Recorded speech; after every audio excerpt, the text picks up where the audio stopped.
Warm welcome to everyone. This is a really fabulous happy hour session. In fact, it's also the last of the year. Thanks everybody who's made our session so successful during the course of the year, and I'll share a little bit more about that later on. But we've got a stellar cast for you this afternoon, looking at pioneering urban ageing and the design issues in particular from an international perspective. So not only have we got representatives from Scotland, but we also have representatives from Spain. And I know, James, your presentation draws on a number of international themes as well. Can I also, before we sort of kick off, give a big thanks to the UKRI Healthy Ageing Challenge and their support for the happy hours that we've been running this year, and their ongoing support of the HousingLIN. Our sessions wouldn't be made available without their support, and I'm delighted that so many of you have participated, and we've had really great contributions right throughout the year. But today's session is very much looking at issues relating to design, and it comes hot on the heels of Happy Awareness Week last week, where in fact Kate, one of our speakers, Dr. Kate Pembles, presented a blog for us, and we published that to highlight in advance some of the issues that she and Martin are going to be talking about. But we're also joined to start off with by James Pickard, a director at Cartwright Pickard, who's going to be talking about a KTPI, a knowledge transfer partnership project funded through the UKRI. He's going to be followed by Julia Ashley, a long-term friend and supporter of the LIN, the Business Development Director at Astor Group, but formerly the Chief Exec at Central and Cecil. I'm sure she'll share a little bit more about that programme and the merger, but also she's going to put the spotlight on a fabulous scheme that we published a blog only yesterday about, Grace House in Lords in St John's Wood. And again, a long-term friend of the LIN, Elisa Pozzo from Spain. It's lovely to see you again. I think we first met 2 or 3 years before lockdown, and thanks very much for all your contributions over the years. But also, I'm really looking forward to hearing a little bit more about your new publication and your new book, which I have received in print as well. So that's great. But last and no least, an innovative project which also has an international flavour. For the Dashcard project. If you're not aware of it, you're going to hear a lot more about that from Kate and Martin. We'll then have some time for Q&A and some panel discussion, and I look forward to drawing today's session to a close shortly after 5, perhaps about 5:15 or so. So without further ado, can I invite James? Thanks for joining us this afternoon, James, and it's great to see you again.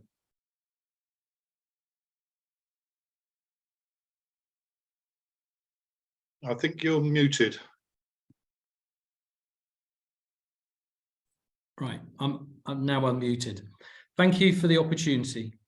So I've got 10 minutes, so this is going to be rather a whirlwind presentation. But obviously, as you've already said, Jeremy, we are part of the way through a KTP funded by Innovate UK, and we're very much focusing on what the next urban typologies for later living and care could be for the UK market. That we're doing this jointly with the Helen Hamlyn Centre for Design, which is part of the RCA, and a number of other research partners.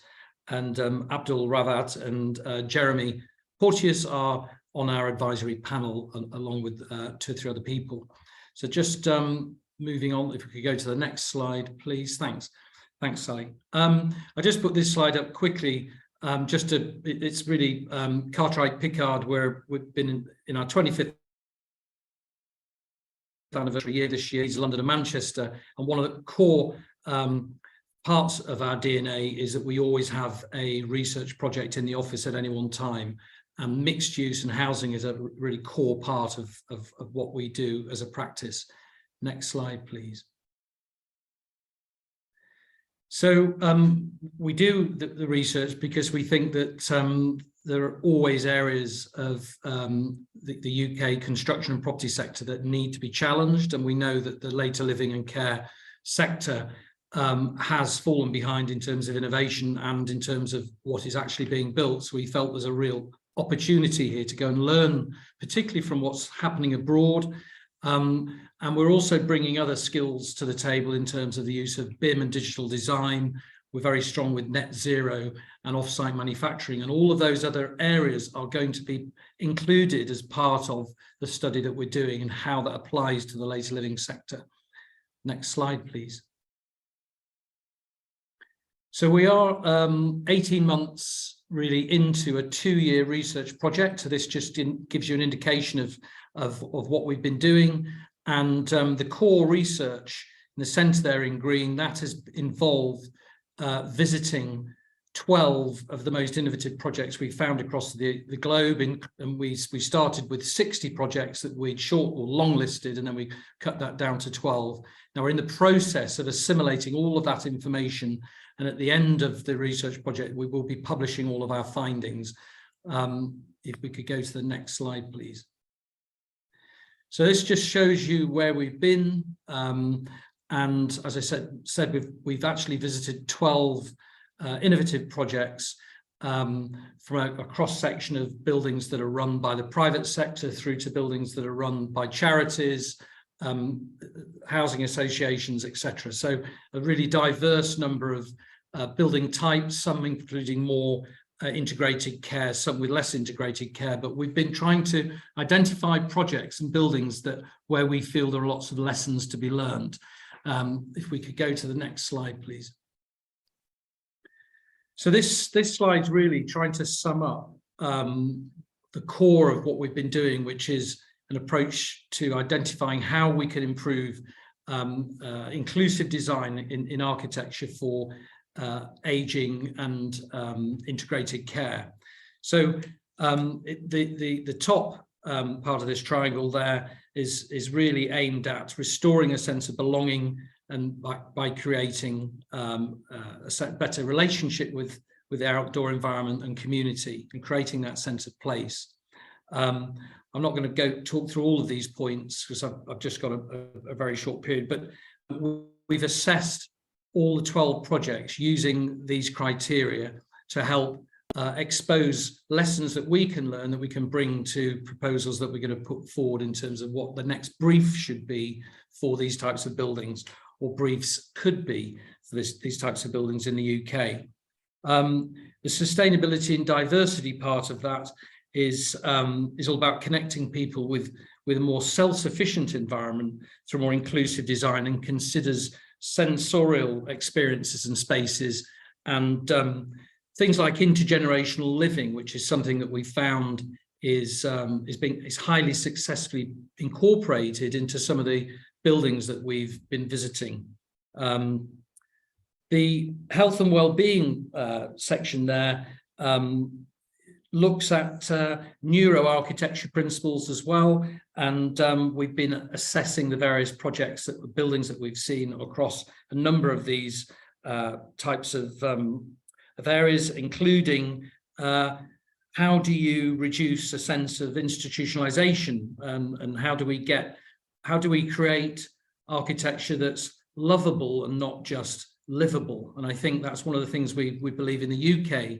The market is very much trapped in a world where most people in later life, the last thing they want to do is go into a care home, or they try and avoid going into anything that feels institutionalized at all.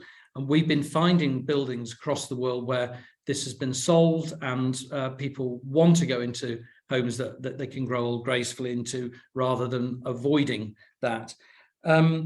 Some of the things that we found were the importance of exercise and activities being incorporated, the ability to have exercise and activities. And there's research that I'm sure you all know that's exposed the town and village in Sardinia, which is the first blue zone, and they found that the reason why men there, there's a much higher percentage of men live to over 100 and have a much healthier life, is because they're far more active. And the people in this town in Sardinia, on average, are walking 5 miles a day because of the type of lifestyle they lead. So I think this is a common theme we picked up, is that architecture needs to encourage exercise. And Radio 4, I think earlier last week, was saying that there was another survey done showing that people who do regularly exercise do live a lot longer than those that don't. So how can architecture influence that for the better? Next slide, please. So this is just showing you the depth within which we've gone with the research with every project. So we've interviewed the architects, quite in lengthy interviews, gone to a lot of detail. A lot of these were done online. We've interviewed residents. So when we've visited projects, we've actually met with residents and spent up to 2 hours interviewing several of them. I'll come on to some of the information we've used there. And we've interviewed the staff that run these buildings and work with the residents. We've also met and interviewed the developers to find out how these buildings have been funded. And that we think is really important, that we have new funding models for the UK, because we believe that this is one of the barriers that's preventing innovative solutions being rolled out in the UK. And then we also managed to interview the operators. And again, this has given us a lot of information about what has worked, what hasn't worked so well, not just in energy terms, but also the general management of the building and all the challenges that you face with sometimes mixed use buildings, which is what we've been discovering on our path. So a huge amount of in-depth research has been done, and as I say, it's all being analysed at the moment, will be pulled together and published in approximately 6 months' time. Next slide, please. But just illustrating the sort of information that we developed for residents, we sent to residents in advance questionnaires like this illustrated. So we weren't just saying, do you like this, don't you like that? We've encouraged residents to actually give detail about things like the local area, how often they go out. For example, one building we went to see, we found that the residents felt completely trapped, even though they were 10-minute walk from the town centre, and they were trapped because the pavements were so bad they couldn't actually walk on the pavements or comfortable or safely feel they could walk on the footpaths. Can you believe it? So you had these residents trapped in a building. Amazing when you actually find out how what can influence the well-being and of residents in a building. So next slide, please. We got into the home itself and people's apartments and finding out what their typical day entailed. So really interesting information has come out of how people use their home and what things their home can deliver for them and things that it can't deliver for them. So quite granular information will be coming out of the research. Next slide, please. Yeah, so again, this is one of a number of we call them the sort of probes that we're asking residents to complete to give us this detailed information. I think I'm probably running out of time now. Have I got to my 10 minutes, Sally, do you think? You've got a couple more minutes. Please do, if you've got any final comments you'd like to make. So I think that was the last slide. I think that I've held back from sharing the findings because it's sort of premature. We're at this stage where we've done all of the visits, we've asked all the questions, we've got a huge amount of data together now, which we're in the process of analysing. And as I say, it's really going to be watch this space, but with the support of Jeremy and Abdul as part of our advisory panel and the Helen Hamlyn Centre, who've been absolutely fantastic, and other parts of the team who are working with the Helen Hamlyn Centre and colleagues in Cartwright Pickard. We've got a lot to do now to process this research, which will be published, as I say, in approximately 6 months' time. James, thank you. And I know that Abdul and Cecilia are with us in the participants list, and we'll invite them to join the panel later. I have noted that we're already getting a few questions in, a lot of comments on the chat. If anybody is posting questions in, please do use those in the Q&A box. If you've posted in the chat, please cut and paste it and put it into the Q&A box, because we'll be going through those at the end of the session. You mentioned a number of international ones closer to home, not so much Gracefully, but Grace House is the segue through to Julia. Julia, lovely to see you again, and really looking forward to hearing a lot more, having visited Grace House fairly recently and being ever so impressed. I'm hearing a bit more about it from you now. Thanks, Jeremy. Hi, everybody. And thanks, James, as well. What a great piece of research you're doing. I'll be looking forward to the outcomes of that. So let me see. Can you see those slides okay? Right. Okay. Hi, everybody. Yeah, so I'm here to talk about Grace House. As Jeremy said, there was a blog about it, I think yesterday. I think Sally's going to pop a case study in the chat as well, which you're welcome to pick up and have a look at in your leisure. Grace House has been an amazing project. It's taken, well, more than 10 years to reopen from where it was before. Grace House is, well, which I'll talk about in a minute, a pretty special project to me because I've been there all the way through, right from the beginning. And it's 170 apartments, 1 and 2 bedroom, a range of communal facilities as you'd expect, gardens on the roof and at ground floor, and it's an over 55s apartment building. It's designed in 2 cores, and each core has a cluster of 7 flats, and each of those clusters can be remodeled to offer a more close care facility. So 10 care rooms split into 2 5-bed units. So it's a really adaptable building, all the servicing around the outside. So hopefully in years to come, it can be whatever it needs to be. And that was a really important principle of our development. It was actually a replacement for a building called Dora House that was built in 1970, very post-war studio accommodation, not really fit for purpose for later living today, but still a very vibrant community, a very diverse, vibrant community, full of people who've actually contributed to a very wealthy part of Westminster called St John's Wood, and the previous scheme, Dora House, is right opposite Lord's Cricket Ground, which is super prime real estate. And that caused some difficulties through the design process and redevelopment, but also massive opportunities, because in the design and in the demolished old sheltered scheme, we've managed to replace that site with a market, private, residential, very high-end, very high-quality scheme that was developed by Regal Homes, one of our partners. And the land value that we generated on selling that piece of land was able to fund the construction of our new building, which is predominantly social housing. There's 153 social housing units and 17 market units. It's a very, very diverse community, and I'll perhaps talk about that a little bit later.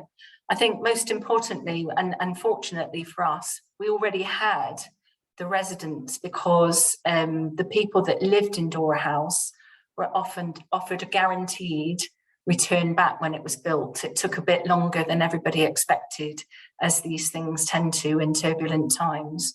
But there was a sort of fairly fluid group of 30 to 35 residents that were part of the design team. They came to all the design team meetings. They worked closely with the architects, the engineers, the planners, the whole design team, and they felt a very, very strong part of it. And we learned an enormous amount. I've been in this business for a long time, and you know, it's easy to think we know what's needed, but actually, unless you involve people, you don't really exactly know what's needed. We wanted to bring back really modern, accessible home, and the accessibility of the home was the most important thing, and that adaptable nature of the building was also key. There was something which I haven't written on here, and I hope that you'll get a sense of it as I go through the presentation, because it's mostly pictures. But as a group, as a design group, and as a design group that had lived a long time in social housing, very old-fashioned social housing, it's fair to say that people's aspirations were very low, and the bar was set, for me, at an unacceptably low level. Actually took the whole design team out on a bit of a jolly in a bus, going into some more aspirational public buildings, bars, cafes, you know, anywhere really where we thought the design elements were better. And it was a really low moment for me when the residents said, but that's not for us. Those really lovely design elements are not for us, not in social housing, not for us as an aging population. And I said, why? And they said, but that's, I don't know, that's not what we expect. And so we set about trying to find a word that would drive the design and drive the culture of the teams that were working on that design. It was just one word, and it was elegant. And I think that's what people got really excited about. And the whole design team, I think everybody, it sort of changed our lives a little bit working on this, because it was such a fulfilling and uplifting experience.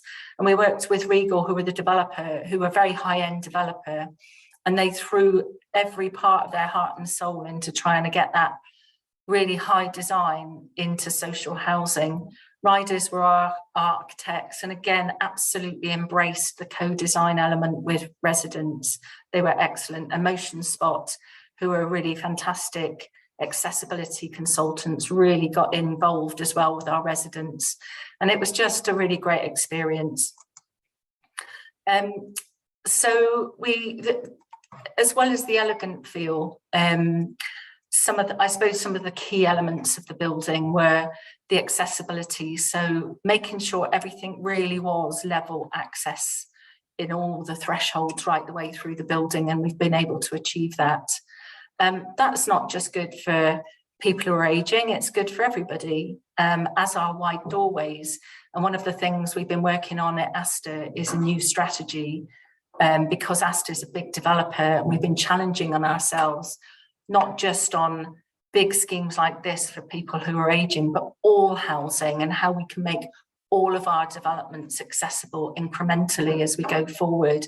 And we've been talking about how accessible features are just good design for everybody. They're good for families, they're good if you're moving, and they're good for aging. And it just obviously opens up opportunities for people to age really positively and well in place, wherever that place may be. There's 17 wheelchair adapted units, as well as the all units being accessible. There's 17 adapted units. And to be honest with you, while we were relocating residents from Dora House, we were building this. I'm really sorry, somebody's banging on something. We couldn't find apartments in London for people living in a wheelchair, like the proverbial hen's teeth. So it's really good to bring those back, and it's really good to know that they are being let to people who are living in wheelchairs. We wanted it to be a scheme because it's a big scheme and it's ground plus 12 floors. We wanted it to feel a little bit more local and more like a community. So those two cores with the smaller clusters was a bit of a solution to that.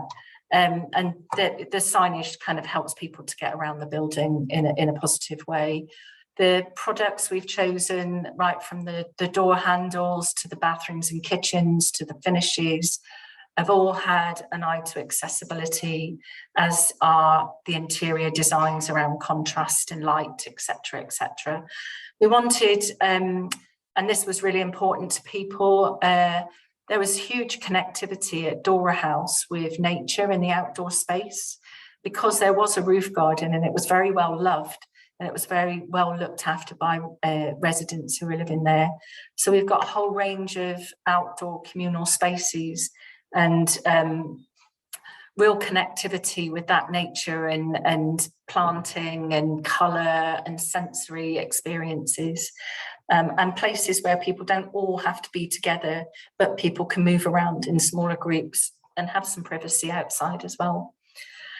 We've got a whole range of connected technologies in the scheme, from the sort of door entry to the monitoring to the communication, through to sensors for humidity, temperature, movement, sound, etc. And it's quite challenging actually to get those all talking with each other, but it's been a great thing to achieve. And there's a whole range of sustainability measures on site, from heat pumps to PVs, and opportunities to connect to future district heating systems, which hopefully will arrive soon. We wanted the arrival to feel really special, and the picture on the right is the back garden, and actually there's a through view from the front of the building right through to the back into the gardens. And just to share an experience, I was in the scheme a few months ago, just as it was opening before people moved in, and a couple actually walked through the front door asking me where the marketing suite was, because they wanted to buy an apartment for their daughter who was going to university. Of course you do. But it looked that good, and it was just a real moment for me that we could create social housing in a way that people would be walking off the street to try and buy in this location. And I think we managed to achieve the elegant feel and that sense of pride and importance. And one of the bits of feedback, again really important to me, from one of the design team, was that the whole building being like so much better, but making her feel like a more important person. And that's a precursor to well-being and dignity, and just being able to have the confidence to have a really good life and live your best life in these schemes. Just getting into a bit more detail, I suppose. I said at the beginning, there was massive diversity in Dora House. I honestly think we must have had people living in our scheme from all over the world, and it made it a really exciting place. And as the design team the co-design team actually wanted to do something with that. So they wanted one of the pieces of art, which is like a living moss, because they wanted it to feel alive, to demonstrate the diversity of the scheme. They wanted a world map somewhere. So this is in the entrance opposite the reception area, and I think it's a lovely depiction of living diversity being embraced and encouraged and valued by everybody living in the scheme. Wanted all the balconies to be big enough to be able to grow things on, socialise on, have dinner out on, whatever you want to do, however you want to live. So most of the balconies can be accessed, certainly the ones at the front of the building, both from the bedroom and the lounge. In the lounge, there's pocket doors between the bedroom and the lounge to allow more light, but actually to allow more participation if one person's not so well within the building. Residents always wanted to, and this picture in the middle, in terms of the signage as you come out the lift, they wanted to be able to recognise the pride that they had in living in London. So on each floor is a different icon, if you like, of London living. This is the first floor, and we've got the O2 Arena there. Again, beautiful spaces. They were a bit worried, residents were a bit worried about the heat of the sun on the upstairs gardens. So they wanted us to be able to sit out in some shade and actually have a winter garden where people could enjoy the outside, the gardens all the way through the seasons. And some of the other elements, I guess, the importance, if we're going to encourage people to be outside and interact with nature and be outdoors, actually for our aging population, just something as simple as having a toilet outside in the garden so that it's really easy and accessible can just make the difference between somebody venturing outside and not having the confidence to go outside. obviously things like gardening are kind of an important social activity. So we've managed to find a bit of that in its very urban central environment. The connection with nature, you know, obviously involving water and water plants and just interest and activity and real sensory experiences. So we've got this lovely water feature here and a living wall as well with water coming down. And again, that sense of feeling valued, feeling part of things. And here we've got somebody saying it was 100% better to live here than it was in Dora House. We've got some incredibly happy people that have come back to the building.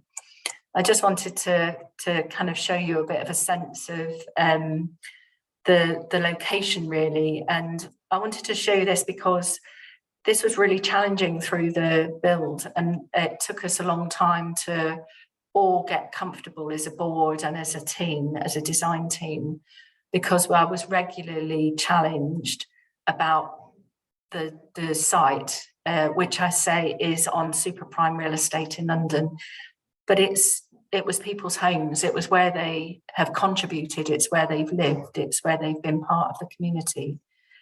And the big developers that wanted to get their hands on that piece of land quite robustly suggested that we should move everybody out to the suburbs. That wasn't on the cards. That wasn't something that we were going to entertain. We think that communities should be diverse. They should live in the centre of these fabulous areas. And this is one of the views from the roof garden. So you can see the Shard in the background there. You can see Regent's Park. You can see down towards Canary Wharf.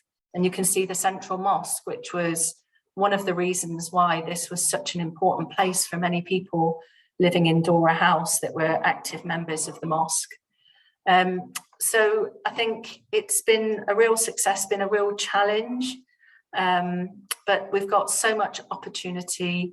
The facilities in the scheme are what you might expect. There's a gym, there's communal spaces that are flexible, that can adapt to whatever needs to happen in the moment. There's lots of activity space, there's space for pop-ups, and then we've got more residential areas that feel a bit more personal and a bit more private.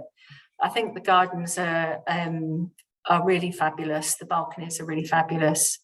But I think what we've managed to achieve is that feel of elegance, and that has lifted people's spirits beyond anything that I expected, really. And I think that is a precursor to having a longer life. And James was talking about exercise and the importance of exercise on living longer lives. Having confidence isn't a precursor to exercise as well, and just having feeling like you can is really something. And if we can help people to compress the years lived with illness and change those years into more healthy lives, I think we've done the job. There's loads of lessons learned here, by the way. Didn't get everything right. The key one for me around accessibility is having, as you would with your overall architectural design, having your design quality team monitoring progress throughout the build. If I were to do another build like this, I would definitely invest in having an accessibility quality design monitoring team on site as well, because not everybody understands accessibility well enough, and sometimes some of the really deliberate things that you've put in get taken out through misunderstanding, not because people don't want to, but just because they don't understand why you've put them in. So that's it. Yeah. Julia, thank you ever so, and I think it followed on really beautifully from James. And I think the points around elegance link into his desirability and how. I mean, you know personally that I was an access officer many years ago and came to Dora House when I was on RNIB, and my impression then was about, at that point you were managing dependency, and wow, boy, are you managing enabling people to live independently now. So a big thumbs up to you and the team there, and in particular the residents and the journey they've been on. Well, look, we're going to follow on because it very much relates to the work Elisa's doing. And as I said, I've recently got her new book, and I look forward to having it autographed one of these days.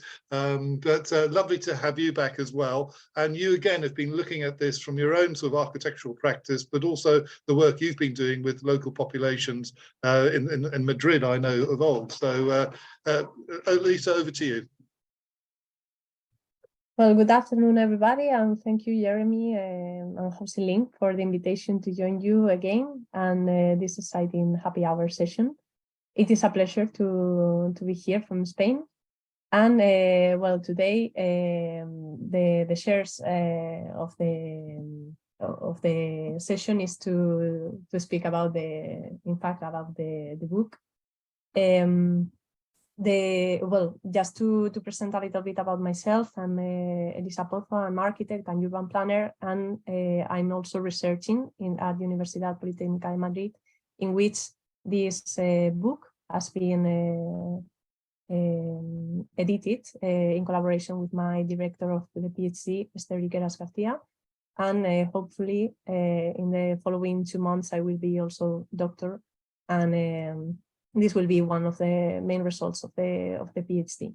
So, well, the publication Urban Design and Planning for Age-Friendly Environments across Europe, and these North and South perspectives came because of the different approaches that we are all in Europe having regarding age-friendliness, inclusive design, and also health. Once the pandemic arrived, we were all moved to the healthy city paradigm. And well, the structure of this book is divided because of this in 3 different parts.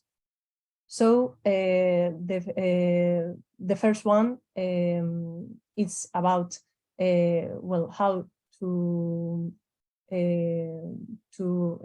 relate the challenges for cities in relation with quality of life and healthy aging, showing also the specific methodologies and perspectives applied for study cases in order to understand the impact of design and policies in people's health.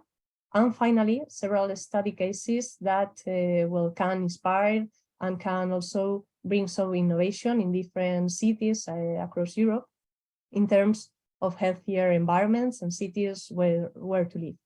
So this book is the result of the networking in different countries across Europe.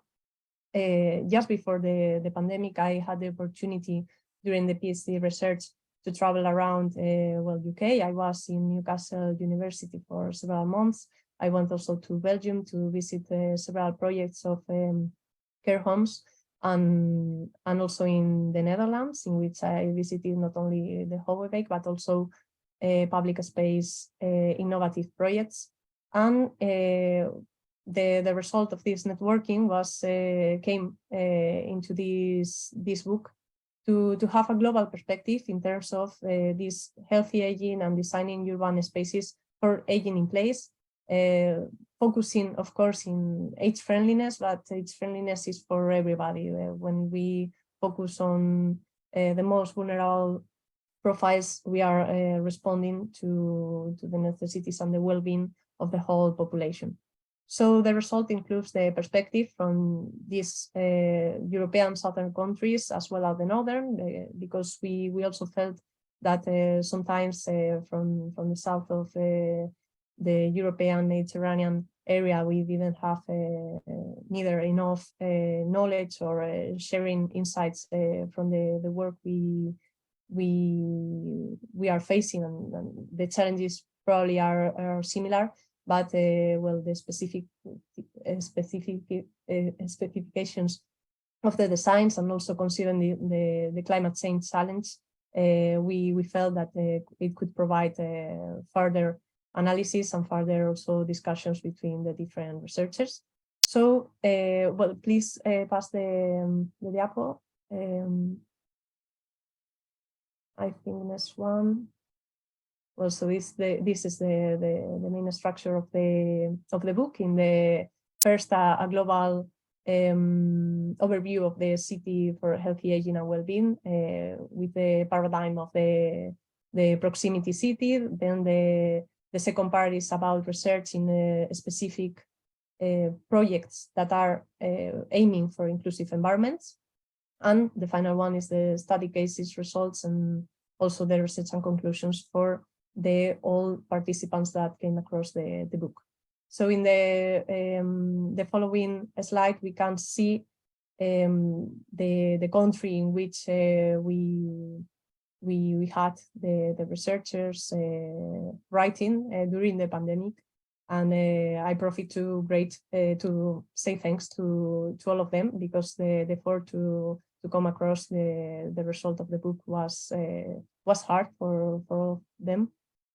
And in red you can see the different study cases and research that have been done, and in blue it's the projects that are included in the final part of the book. So the main contributions overall is the multidisciplinary approach and the international vision with the global shared challenges we are facing all across Europe.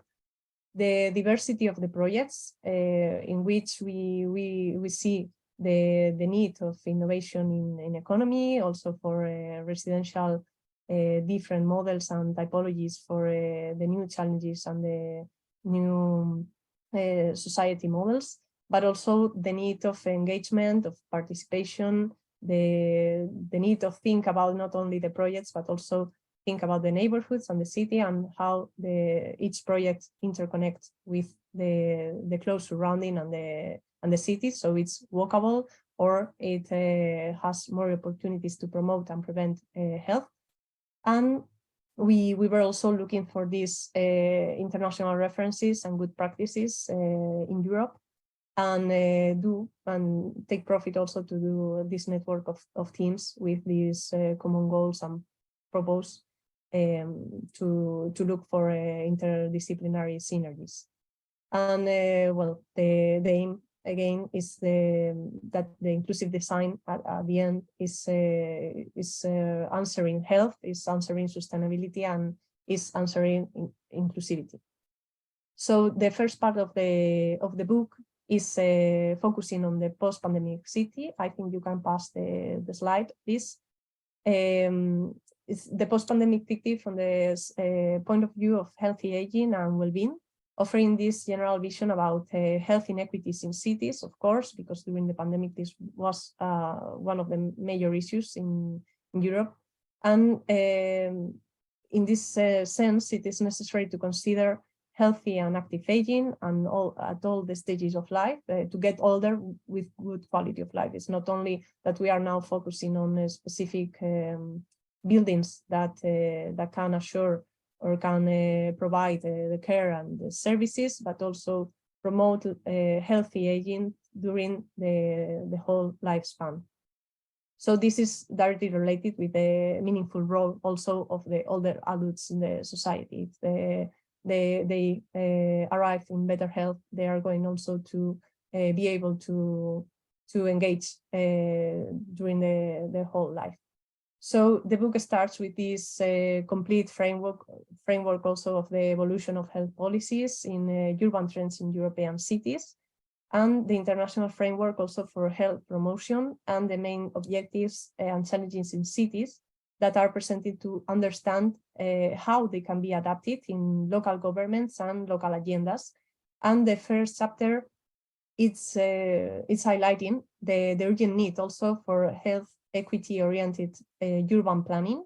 This is a major issue across Europe, and also it is highlighted the need of new urban models that can transform the current built environments in healthier and vibrant spaces. We can also find in the book experiences that compare the social innovation practices between France and Japan, considering that Japan is one of the countries with higher expectancy in life. The comparison from a researcher from France with a Japanese stage, she she found out the valuable perspective also of the commitment in the social innovation, how to create innovative models for enable environments for care, and also to maintain the meaningful social bonds till the end of life. So this is something that can be also promoted through planning, urban planning, public policies, and new programs in the city that can make people engage till the end of life. And the findings show also the importance of social, cultural, and economic and political framework and context from which the social innovation can emerge. It's not that it's going to emerge naturally and spontaneously, but it needs also a background in which it can grow and impact the society.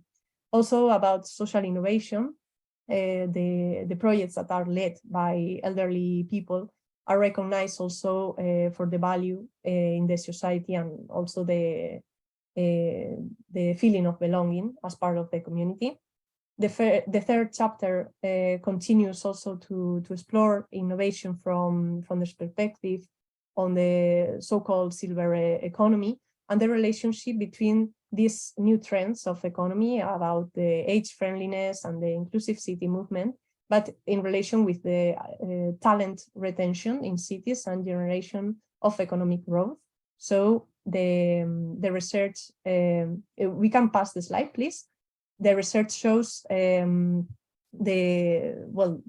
describes the desirable relationship between the silver economy and the caring and offering also new services for enable and supportive technologies and different typologies for different care homes or living options.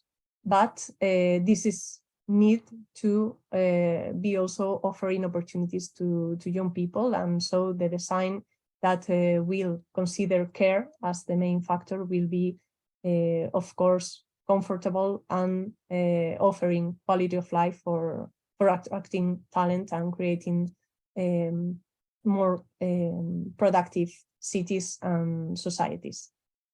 After that, also the importance of how to measure the quality of life, the relationship between quality of life and the importance of the residential environments, and also the influence of the different living alternatives on other adults' quality of life. The chapter about the quality of life and care support for the older population, as well as the next one, the active aging and age-friendly communities, shows how the perspective of the person is related in which kind of typology or kind of projects he or she is living. So this is also offering a very interesting point of view in which the mindset and the psychological health is also related with the environment in which people lives.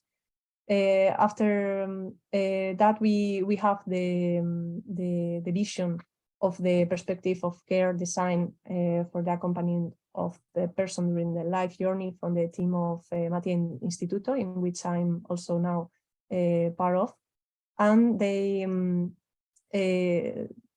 present the care system challenges, specifically in Spain, with in relation with the current societies and also urban environments, and several projects that are developed by Mattia Foundation, not only the living alternatives projects that I'm going to show briefly at the end of the presentation, but also current work that we are developing within the communities and to provide age-friendly society in different municipalities in Spain. And finally, to close this first part of the book, the analysis also for the COVID and the learnings for urban planning and design perspective, showing the interesting intervention that different municipalities have developed at local level, and also to explore the mechanism or for enhancing resilience in cities in order to also prevent and mitigate future pandemics or other catastrophes or emergencies that might arrive. The second part of the book offers a closer perspective in different projects at the local scale, considering healthier environments from the urban, the social, the innovation, and also the ethnographic perspective. These innovation projects are going on right now in different parts of Europe, and such the Future Homes in project in UK, in which Rose Gilroy is part of it. So I take profit to say hi to her. And also different projects in the Basque Country in Spain, and also innovation labs in France, for example, that are specializing in aging and new technologies and attracting young talents to develop different innovations. And not only this part of the book focuses on these unique projects that are probably focusing on buildings, but also how to create and adapt the local climate and geographic conditions in order to use rationally the resources, and considering the sustainability as part of this new perspective of a healthy environment is also a sustainable one. And the design of the building in a public space or in a neighborhood, how it is needed to consider also specific programs in a innovative way that can be also promoting different activities for this specific context. And of course, the design of the public urban space and how the ergonomic design can also address healthier lifestyles, and this also needs to be articulated with the surrounding environments and adequate to climate conditions. And moreover, it also has to meet the challenges of a climate change scenario that we are already facing, and is threatening again the most vulnerable sector of the population and the health public systems across Europe. And at the end, well, enable environments and remarkable places are important in the city, and they also need this connectivity between the building environment and the built environment and the outdoor spaces, and how to integrate these issues about the history and the meaning and the sense of belonging in a place, to make people have this feeling of remain and be identitary to their history, and so people can remain as long as possible also at home, and a place that they can understand that is home. And finally, to offer the practical approach and perspective for the further developments, I think you can pass a couple of slides, please, to find out that one, maybe that one. So the first part of the book brings these projects across Europe. It's bringing innovative projects in Belgium, in the Netherlands, also in Helsinki, a co-housing project in Calasatama, a new smart district. In Barcelona, there's social housing projects, and also innovative design in public space, so people can go outdoors and engage the different activities. And at the end, this variety of projects, we feel that well, they come also from this big perspective of research and challenges we are all facing in Europe. But at the end, they come from this bigger idea to the smaller scale, and how this is adapted in a specific culture, in a specific country, with a specific building construction systems, which is always different, and also which kind of programs or which kind of activities they are focusing in these care systems for age-friendly cities and communities. And the healthy city at the end is a sustainable one based on the proximity relations. This is also a way to promote walkability, and this relation of proximity also encourages trust and support within the community. So it's they can be also encouraged by smart technologies and solutions, but at the end, to improve the care and the quality of life, we need this small scale normalized living in all of the planning, not only when we are designing the buildings, but also the interaction with the neighborhoods. And these two examples in the next slide, please.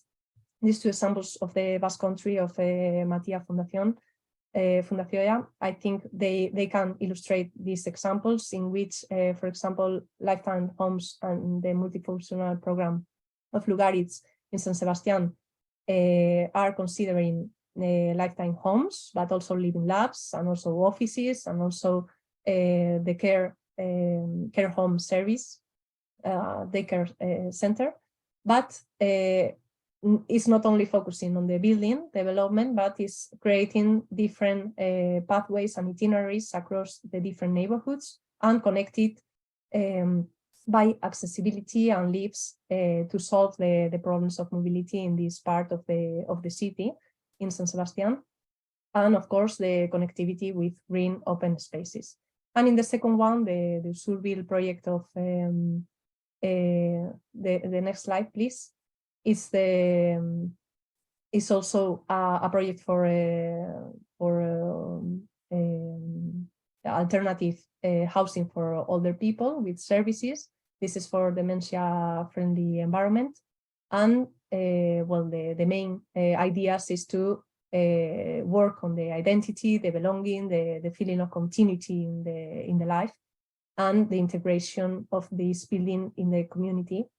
And of course, the flexibility considering the future of this building, in which it will be also split in a smaller convivial units for the people that will live there. And this is the overall content of the book. It has been, well, the main objective was to have this multidisciplinary approach, the international vision across Europe, in which we are all working probably in the same path, but with very different approaches, and it needs also to be adapted to the local context. And well, including the territorial dynamics and the climate, the culture, and the socioeconomical development, as well as the multiple perspective to address the common challenges we are facing. So we hope the book can result interesting. If you are interested in that, you will be able to find the link in the chat. And also, if you want to contact me, we can also provide and contact you with the editorial. And well, by the next year, these two projects in Matia Fundazioa will be open also to the public. So we will welcome you to show the two innovative projects in north of Spain, in the Basque Country. And I think the main conclusions will be to improve this environmental approach and the conditions around the buildings and the different facilities that are developed for all the generations. We are focusing normally in age friendliness, but at the end is creating more friendly spaces for everybody. And the importance of have both the different stakeholders working on this and considering the urban planning. That's great. Thank you very much. No, thank you. And you have amazingly condensed 460 pages of your book into really concise presentation, and not in your own language. So can I give you full of praise, but also the context of what you said around not just the sort of physical fabric, but the social, the cultural, the tech. You know, it really lends itself to really what we've been talking about all afternoon.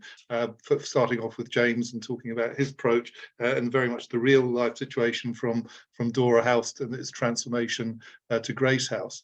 And I'm sure Kate and Martin will feel this is links in really neatly into their project at the University of Stirling. And we're joined by Professor Alison Bowes, Dr. Martin Burke, and Dr. Kate Pemble. And Kate and Martin are going to give us a presentation about the Deshkar project.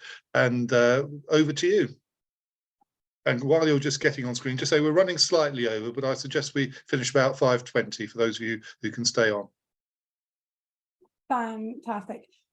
Just double checking technology is working fine and we can see the slides.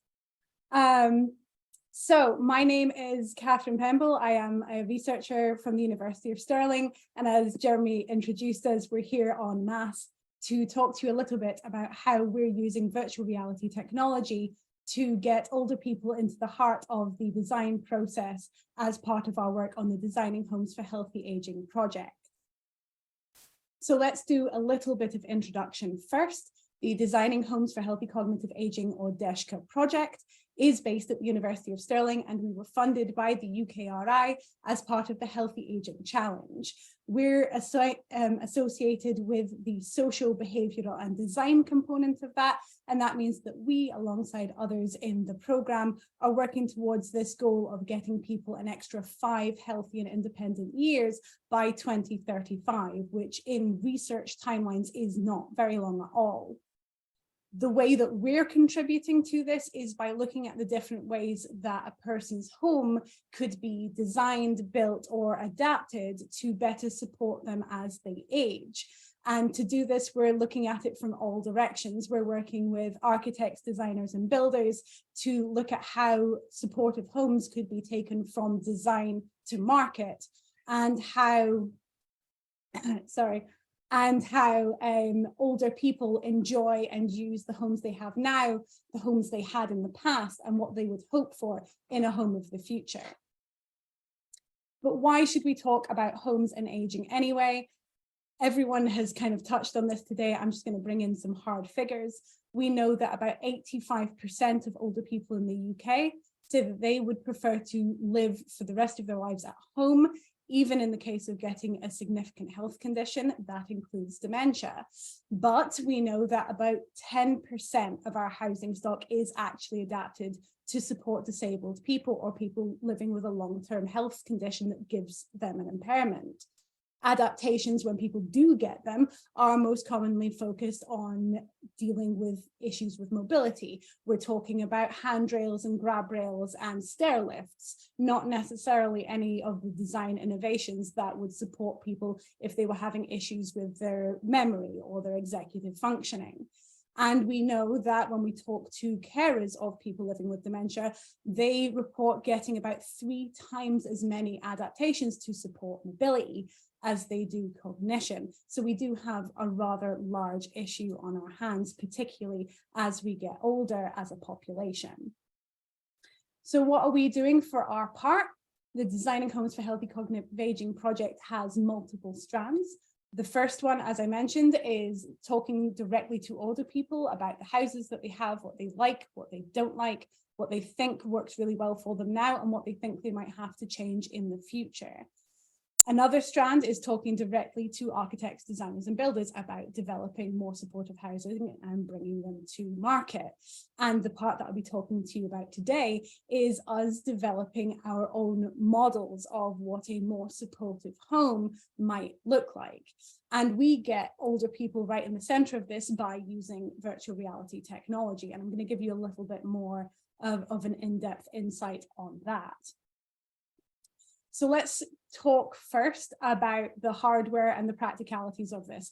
For DESHCA, we use the Oculus 2, which is a virtual reality headset. It looks rather large. In practice, it's actually not too heavy. We haven't had too many issues using this with older people so far.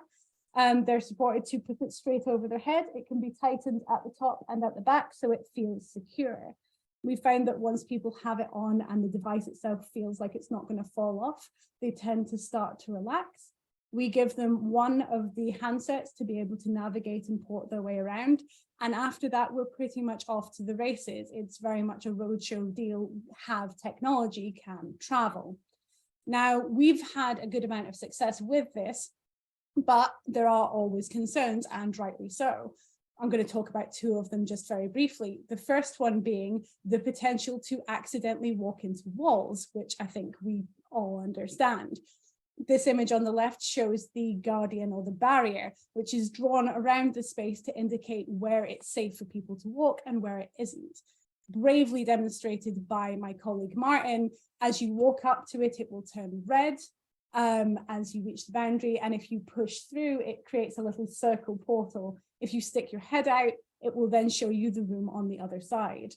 We've learned a couple of things doing this with older people and with people in general, which is as long as people are walking at a sedate and perhaps cautious speed, this works beautifully. If you have someone who seems particularly confident and would like to stride out and quickly move around the digital space, you need to draw that boundary with a lot more leeway to allow the technology to catch up. In practice, we facilitate this one-to-one, which tends to mean an older person or a professional with a researcher right by their side, both so that we can ask the questions more clearly and so we can give people a heads up if they're coming up to an obstacle. The other thing that we hear about when we talk about doing VR with older people is issues with balance and being afraid of falling. Well, we found that we actually get a good amount of success using chairs for this, particularly if they are swivel chairs or office chairs with the little wheels on the feet. If you set it up properly, the Oculus can manage wheeling around a space just as easily as it can walking around a space, though it does get slightly weirder when you come to stairways and you have to teleport yourself up on a chair. It does feel particularly bizarre. So what are the benefits of using this kind of technology to talk about older people and talk to older people?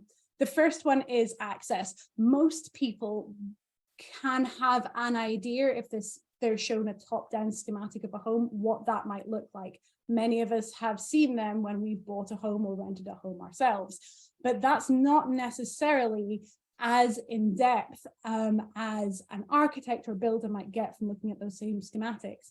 And what we find when we put people in a space, as you're seeing on the screen right now, is that they can move around and they can actually look at things like the depth. So here, Martin reaching out over the sink to see the depth of that counter, how easy it actually is to navigate. You're starting to see in real terms what that space can accomplish if you're going to put a table in of that size. And we get quite a lot of feedback from people as we're doing this about how that space would actually work in day-to-day life versus the kind of abstracted conversation we tend to have when we're just looking at either straight pictures or alternatively a top-down schematic. And that's something we really do get by making this information accessible to more people than it might be usually. The other thing I really want to highlight is perspective, because while we might be able to have a look at still pictures and images, we can't necessarily navigate around them in the same way that we would a physical space. Martin's demonstrating here something we often see with people, both professional background and older people, is a very intense and three-dimensional engagement with the space, where we start to look at, as you see here, things like the space under the beds. We've had people trying to look under the kitchen sink, really trying to get an understanding of how that space would work for them and their whole physical selves. And that's been really useful when we're trying to talk about the kinds of supportive homes people would want to live in. The benefit of all of this is, of course, the insights that we're able to capture by making this kind of information accessible to more people and older people who wouldn't usually get a say. We start to get more information in.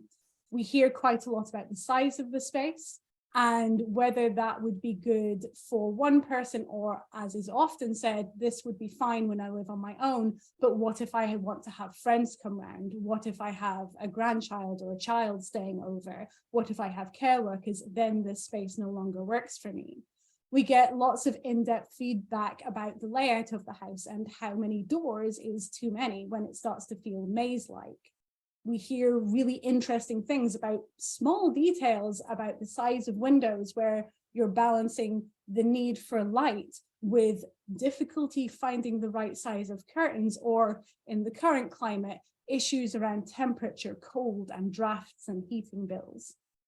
There's conversations that can be had about the need for utilities like washing machines and the benefit of perhaps moving some into other spaces. We had an in-depth conversation with one of our participants about the benefit of moving the washing machine and dryer to a separate room in case somebody in the household had soiled bedding that needed to be dealt with, that they wouldn't necessarily want to bring into the communal cooking space to do so.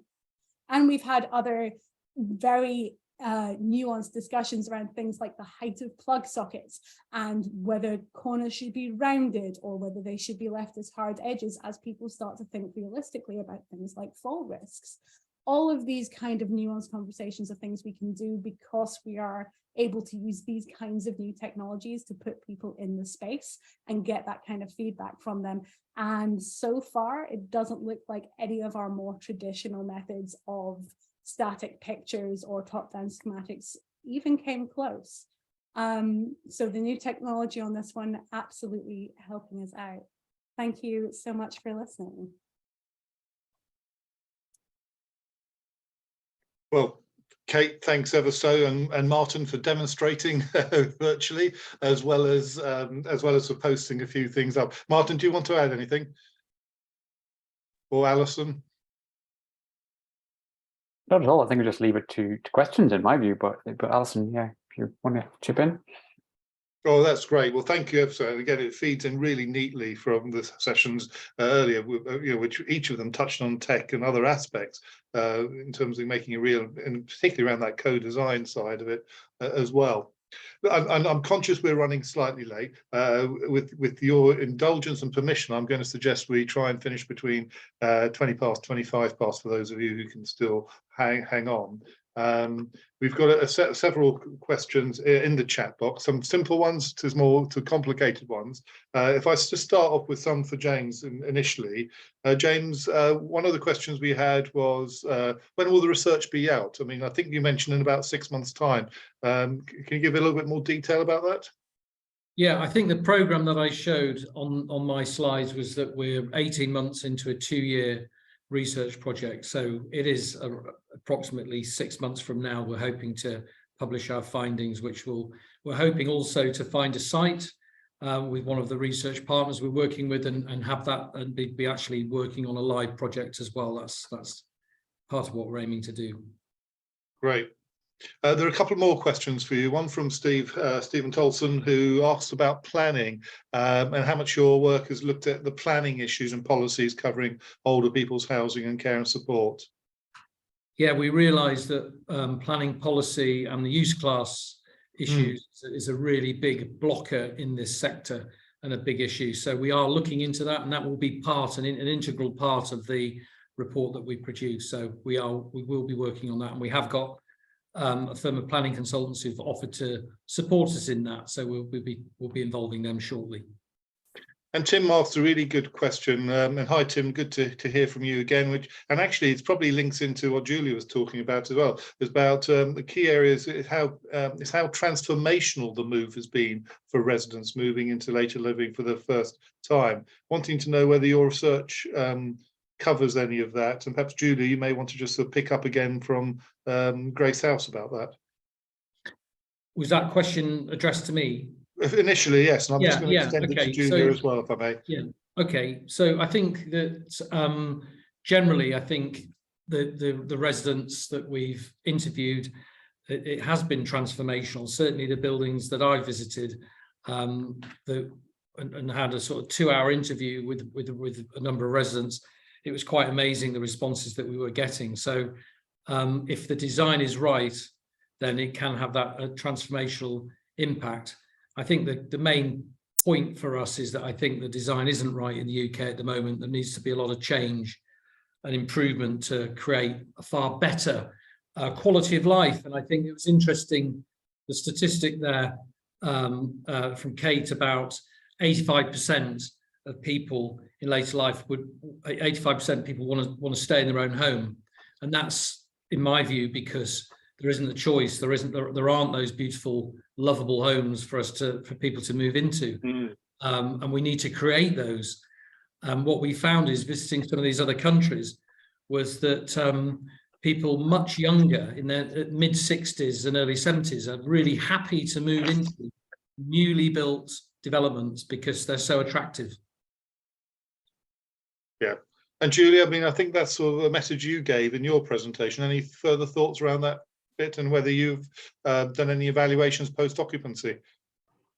Yeah, we will be doing the post-occupancy. It's a bit early days yet, so just let people settle in first and really, because what we don't want is the sort of, wow, I've moved in kind of feedback. We want the real feedback after 6 months or more, when people are starting to get a bit irritated by the thing that doesn't work for them anymore. So I think we'll do that a bit later. But you know, anecdotally, people are very, very happy to come back, and people are very, very happy to move in. But it, you know, moving into a big scheme like that can still be quite a shock for some people. And we've certainly had people that are new to living in a big environment like that, some teething problems with, that have just struggled. They've struggled to be part of such a big community. I think I'm really interested on this point around the stat around how many people want to live in their own homes. And I guess if we were to go around the room of everybody on this call and ask everybody on this call what you prefer to live in, you might say the same. And it's more than the bricks and mortar. I don't know where the research was, but it's something that came out recently around the environment being just as important as the home, the environment around you being just as important as the accessibility of the home.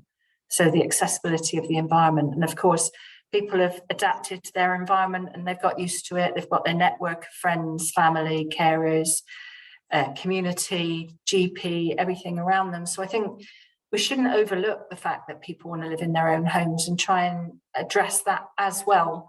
So it's not just a one thing that we're offering to people. And that's certainly something that we're on the course of. But I think we must never stop challenging ourselves. And I think, James, you're absolutely right. In the UK, I think the sector got very stale, really. We just kept churning out the same thing all the time. And I think we've got to start thinking, and you could argue that Grace House might have done a bit of that as well, but it was co-designed with residents. I think, you know, there was real listening to what people wanted. But those people were used to living in a big group environment. So we need to hear the voices of people that aren't and what they want, and I think continue to adapt. And in somewhere like London, there's, you know, vertical is probably the one thing that you can do. Horizontal big schemes are less of an option, to be honest with you. So the land values. And Julia, I know you've had quite a lot of people moving in at the same time. Does that pose an issue as well? I mean, not just for staffing, but also for residents themselves? Less than you'd expect, actually. I thought we might have more teething problems. There's been a few, but nothing that couldn't be picked up and worked through, I think. And actually, one of the most emotional things, because people moved away, people that had been living in Dora House have built really strong friendships, and I think that's one thing you can say. For one of these big schemes, you get real bonds and real friendships and real peer support going on in a scheme like this. But they'd moved to different schemes while it was being built and perhaps hadn't seen each other. So the joy of people coming back together was unbelievable. There was tears, there was of joy, that is. And I know when I visited, you know, the communal spaces were being very well used for people bumping into each other and reconnecting and things. And in fact, there's a question here from, I don't know if it's from Susan or Jane from Pride Place up in Leeds, who actually spoke at our last happy hour around the work they're doing to build a LGBTQ plus affirmative community there. How have the communal facilities been financed in the scheme? Yeah, thanks for that. I think I'm taking that on a revenue basis, because obviously they were built as part of the overall package, and the funding was provided by us selling part of the site, which really helped rebuild this scheme, because there was at the time no grant available for redevelopment, although we did get grant a bit later on. So on a revenue basis, right, we've got to start with these principles that.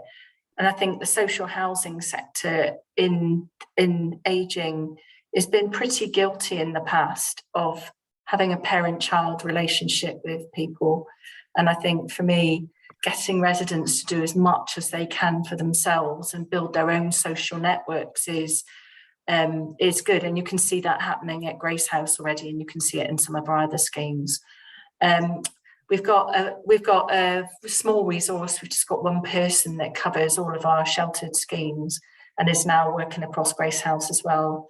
The real focus of her work is on building partnerships, so we can use all of the efforts of lots of other people to come in and do things for our residents. And actually there's an enormous resource in London of stuff that people can get involved in through working in partnership. So we utilise that, and then that very small team actually do put on some stuff themselves.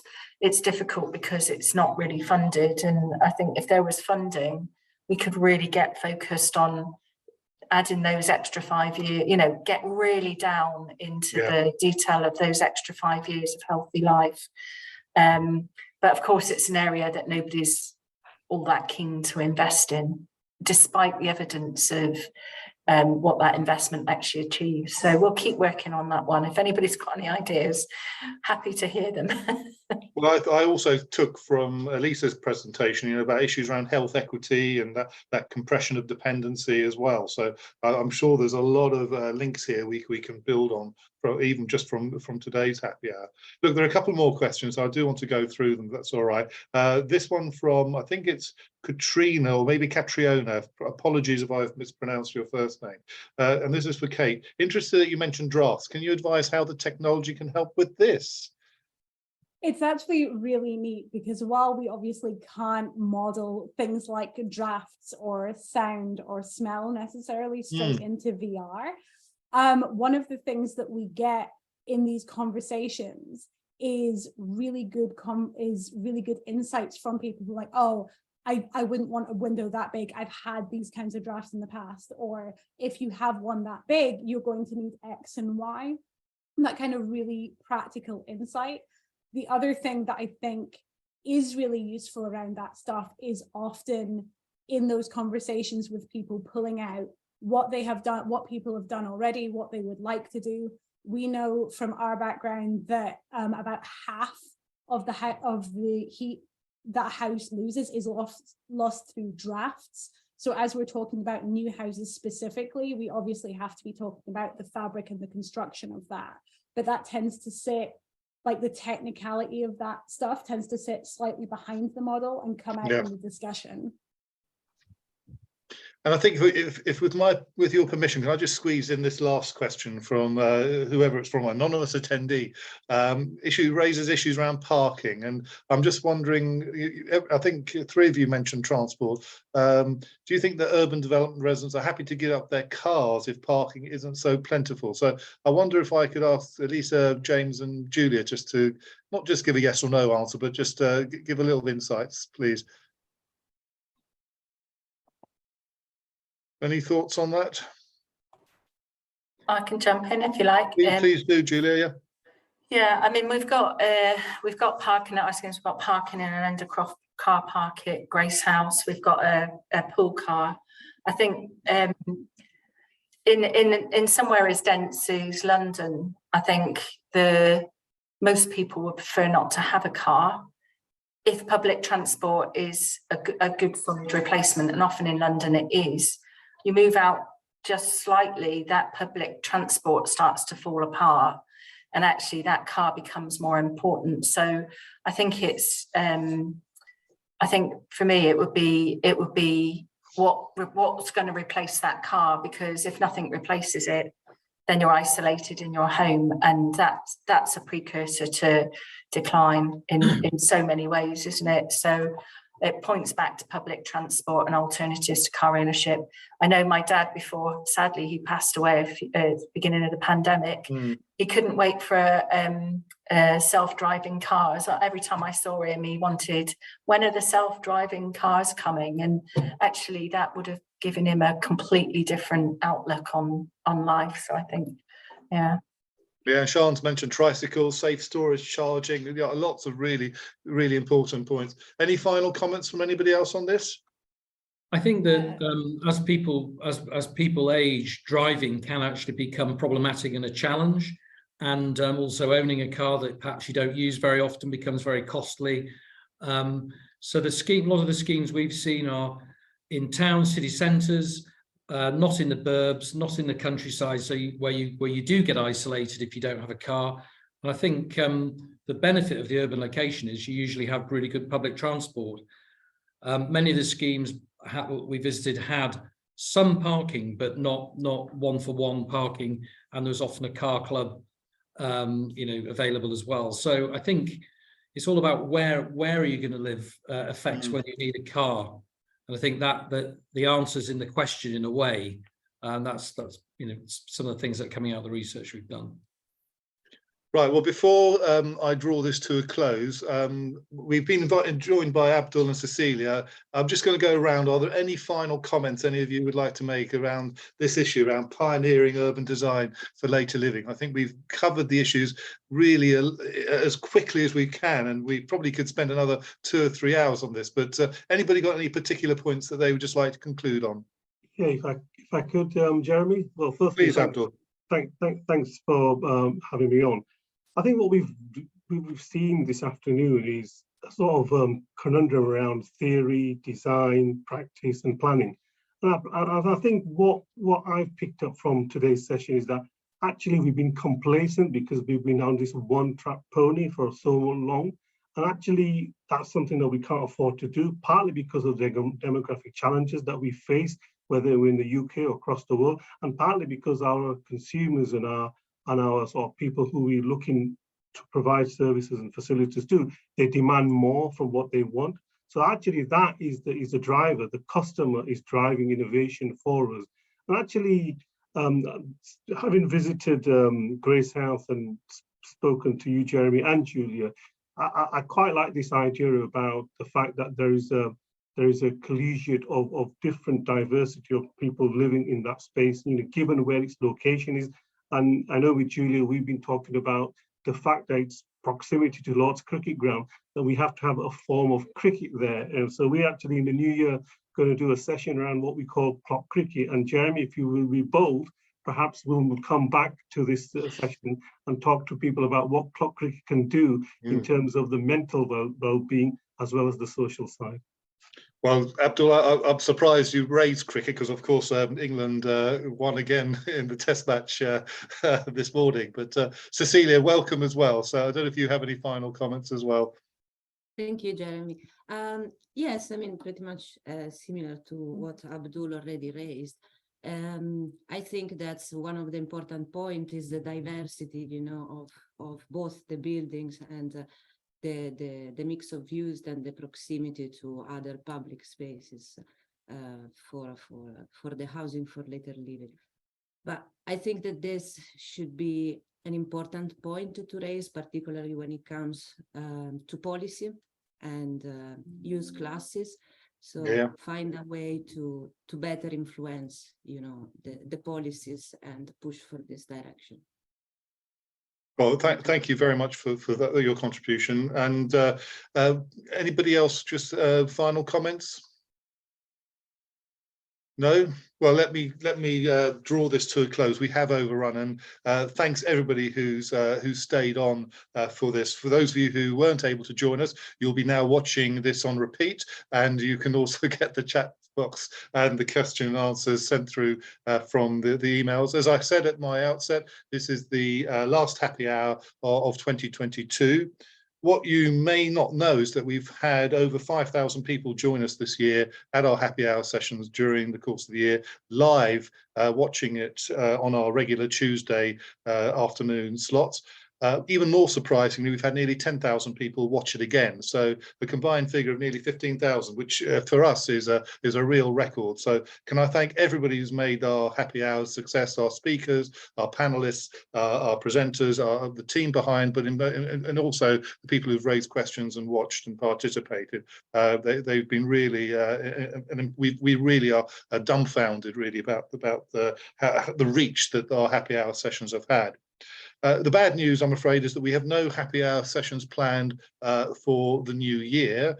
But the good news is the reason for that is that we are in our final throes of planning our virtual annual summit, which will take place the week of the 27th of February. So do watch out for details early in January, when we'll be announcing our draft outline programme, and we'll be bringing you 10 sessions across the week, so 2 sessions a day on topical issues relating to housing care, support, health and technology, building on our HAPPI Hour platform. But can I just, before I sort of wish you all festive cheer and a happy new year, can I thank today's speakers for your excellent contributions, and thanks very much for staying on. I know we've slightly overrun. Can I thank the team behind the scenes who've enabled this to run so smoothly? Can I thank Innovate UK and UKRI for their support? And above all, can I thank everybody who's signed up to access our happy hours for making them such a success. Let's continue this in 2023. Happy New Year. And Kate, I'm disappointed I haven't seen your cat this afternoon. Normally, the cat's tail comes across the street. But thank you all for your excellent sessions, and look forward to seeing you all next year.